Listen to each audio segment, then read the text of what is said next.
à tous, pour cette première vidéo de la bugeothérapie, nous allons voir comment fabriquer un cahier piqué, c'est-à-dire un cahier avec un seul livret qui tient avec des agrafes.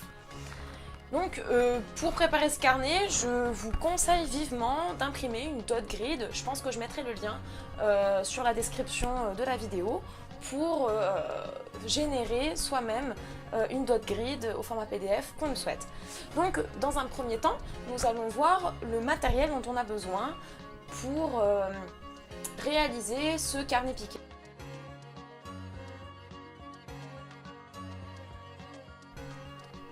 Alors il va vous falloir une agrafeuse,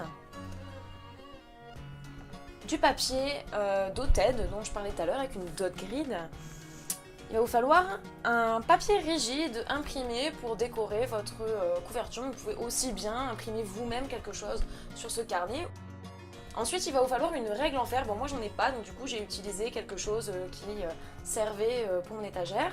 Un cutter et une planche à découper pour faire ça proprement.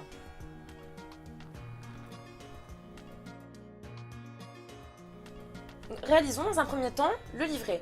Pour cela, vous prenez toutes vos feuilles et vous les pliez une à une. Alors ça peut paraître fastidieux, mais en les pliant une à une, ça vous permettra que ça se ferme correctement, plutôt que d'avoir un gros truc là qui se fermera pas bien.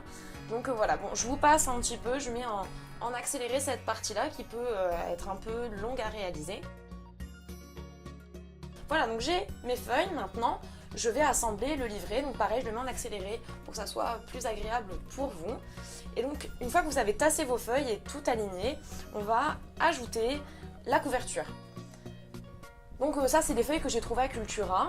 Je vais mettre un support en dessous de manière à ce que quand je vais agrafer, je ne vais pas abîmer ma table ou ma planche à découper. Donc je vais prendre deux planches qui vont faire office de support, où j'aurai de la place au milieu. Donc voilà, je vous montre bien, voilà un petit espace de manière à ce que les agrafes, quand elles vont sortir de l'agrafeuse, n'abîment pas ma table ou ma planche à découper. J'ai pas marqué mes lignes pour agrafer, je vous conseille de le faire. On agrafe de l'extérieur vers l'intérieur du carnet pour avoir un rendu un peu plus propre. Et une fois que c'est agrafé, voilà, on replie les bords des agrafes de manière à faire tenir tout le livret. Donc là, le livret est prêt, le cahier est presque terminé. Bon, vous voyez, c'est pas parfait parce que les feuilles, une fois pliées, elles sont pas toutes bien alignées. Donc du coup, on va s'occuper des finitions. Donc c'est la partie encore plus fastidieuse, mais qui permet d'avoir un rendu à peu près professionnel. Voilà, on prend une règle en fer. La règle en fer permettra qu'avec le cutter, on n'abîme pas une règle. J'ai essayé avec une planche, j'ai essayé avec une règle en plastique. Vraiment, la règle en métal, c'est ce qu'il y a de mieux. Moi, je vous ai bien accéléré cette partie-là, parce que je pense que ça a dû me prendre quelque chose comme 10 minutes. Voilà, et bien sûr, avec la planche à découper en dessous pour ne pas abîmer la table, encore une fois, une plaque en plexiglas peut suffire, ou une table en verre. Voilà, donc le carnet est terminé.